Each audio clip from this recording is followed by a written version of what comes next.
আসসালামু আলাইকুম ওয়া রাহমাতুল্লাহি ওয়া বারাকাতুহু। ইন্নাল হামদুলিল্লাহ ওয়াসসালাতু ওয়াসসালামু আলা রাসূলিল্লাহ আম্মা বা'দ। সম্মানিত দর্শক শ্রোতা, আজকে আমি আপনাদের সামনে যে বিষয়ে আলোচনা করতে চাই সেটা হলো উমরার হজের প্রকাশ সম্পর্কে। হজ তিন প্রকার, যার উপরে হজ ফরজ হবে বা যিনি হজ আদায় করবেন তিনি যে কোনো এক প্রকার হজ করতে পারেন এবং যে কোনো এক প্রকার হজ করলেই তার ফরজ আদায় হয়ে যাবে। তার মধ্যে একটা হলো ইফরাদ, একটা হলো কেরান, একটা হলো তামাত্তু। তো যে কোনো হজ আপনি করতে পারেন যে কোনো এক প্রকার, তবে প্রত্যেক হজের আলাদা আলাদা নিয়ম এবং নিয়ত রয়েছে, আমাদের সেগুলো খেয়াল করা দরকার।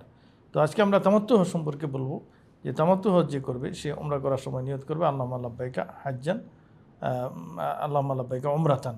প্রথমে সে উমরার নিয়ত করবে, এরপরে উমরা আদায় করবে, এরপরে সে জিলহজ মাসের ৮ তারিখে আবার পুনরায় হজের নিয়ত করবে আল্লাহুম্মা লাব্বাইকা হাজ্জান। উমরার পদ্ধতি হলো যে আপনি মিকাত থেকে নিয়ত করলেন, এরপরে আপনি তালবিয়া পড়বেন লাব্বাইক আল্লাহুম্মা লাব্বাইক, লাব্বাইক লা শারীকা লাকা লাব্বাইক, ইন্নাল হামদা ওয়ান নি'মাতা লাকা ওয়াল মুলক লা শারীকা লাক।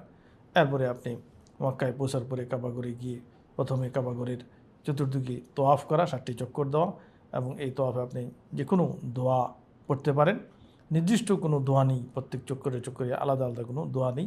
তবে যখন আপনি রুকনে ইয়ামানিতে আসবেন তখন এই দোয়া পড়া, রব্বানা আতিনা ফিদ দুনিয়া হাসানা ওয়া ফিল আখিরাতি হাসানা ওয়া কিনা আযাবান নার। এরপরে যখন আপনার 7 চক্কর হয়ে যাবে, এরপরে আপনি মাকামে ইব্রাহিমের পিছনে 2 রাকাত নফল নামাজ পড়বেন। প্রথম রাকাতে সূরা ফাতিহা, এরপরে কুল ইয়া আইয়ুহাল কাফিরুন।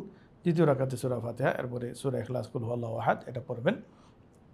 এরপরে আপনি সাই করবেন সাফা এবং মারওয়ার মাঝে, 7টি চক্কর দিবেন। এখানেও বিভিন্ন দোয়া আপনি করতে পারবেন, নির্দিষ্ট কোনো দোয়া নেই।